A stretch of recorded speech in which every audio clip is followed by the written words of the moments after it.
Good morning. Happy Monday to everyone. Here we are. I know, it's another Feels like week. it was just Monday, but here we are again. And we're going to do it again. But what a way to start off the week, because we're going to talk about if you want to do something good for others this holiday season, but you don't know really where to start, the Community Food Bank has several ways to help. Lou Madron is here to explain it all. Lou, thank you so much for joining us this morning. Thank you for having me. This is a great way to start off the week. I love this. Now, I want to talk about the Arizona tax credit and exactly what that is. Being that I'm not a financial consultant, I'll do my best. Basically, what it is, if you donate to the Community Food Bank, and there's a lot of nonprofits that you can donate that you can qualify for this.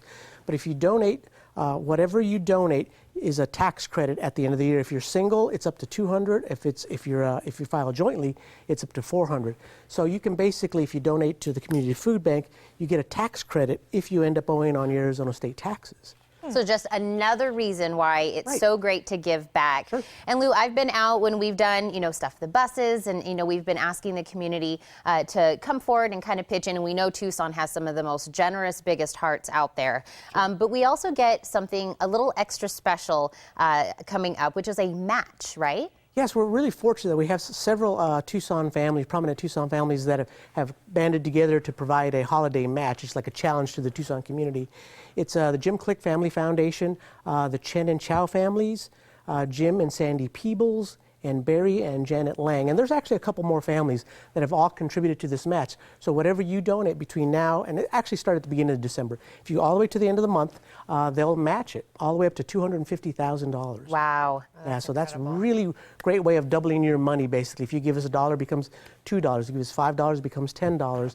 And of course, anytime you do that, that just gives us that much more power to buy the food that we need. Now, we do get a lot of donations, but really, we spend a lot of money having to purchase food to make sure that we always have what we need.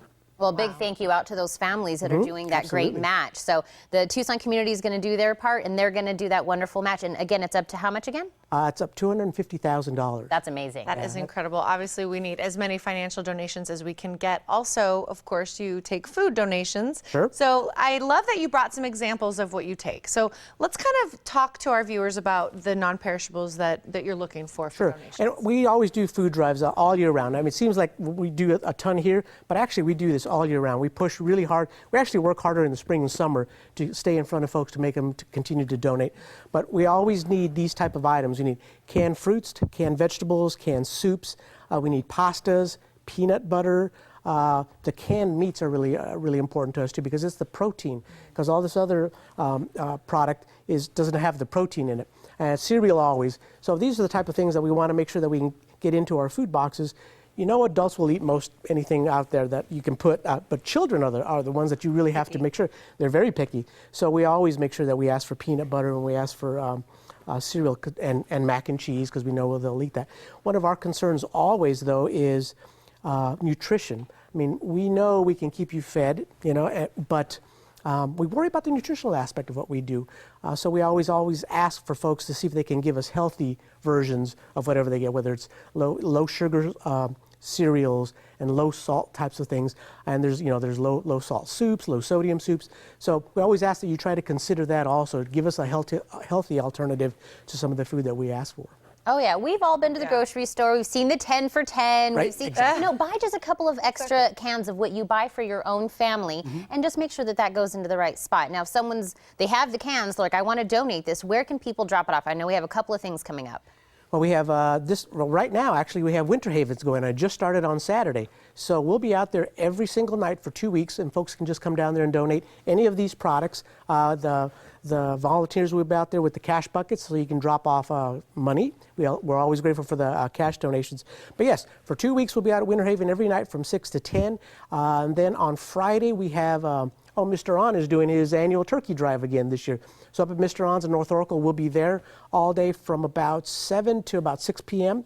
And then, of course, in January is your big Stuff the Bus with HSL Properties, which we really look forward to. Last year was the first one, and it just was phenomenal. I think you guys brought in over 12,000 pounds of food in a single day, so that was incredible. So we kind of planned that one in January to let people know this has to go on all year long. We don't stop. Once you give folks a holiday meal, doesn't mean that that's it. We did our job. We have to continue to do this. So the HSL drive with K-Gun in January is a great way to keep it in front of folks and let them know this has to happen all the time. We constantly need the donations. A continuous need for these donations. So if somebody isn't able to make it to one of these events, but they do still want to help, how do we get food to you? Where's a great drop-off? Or are there several drop-off locations? Actually, if you go on to the communityfoodbank.org, there are drop-off locations all around town. There's one in particular, like CubeSmart. All the CubeSmart storage places, they all take food. A lot of the pantries at the churches take food. But there are probably over 100 donation drop-off points around town. And then you can always go online, of course, and just donate online, do like a virtual food drive, and give us, $5, $10, whatever you'd like, and then we could just turn that around and purchase the food that we need.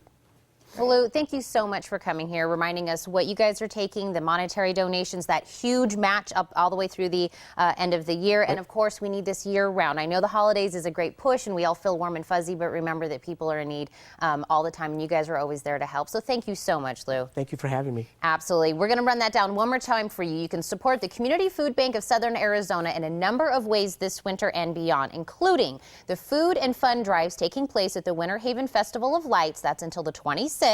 Mr. On's Turkey Drive on the 18th, and that'll be from 6 a.m. to 6 p.m. And the KGUN 9 HSL property Stuff the Bus taking place January 15th, and that will also be 6 a.m. to 6 p.m. For more details, call 449-8340 or visit communityfoodbank.org.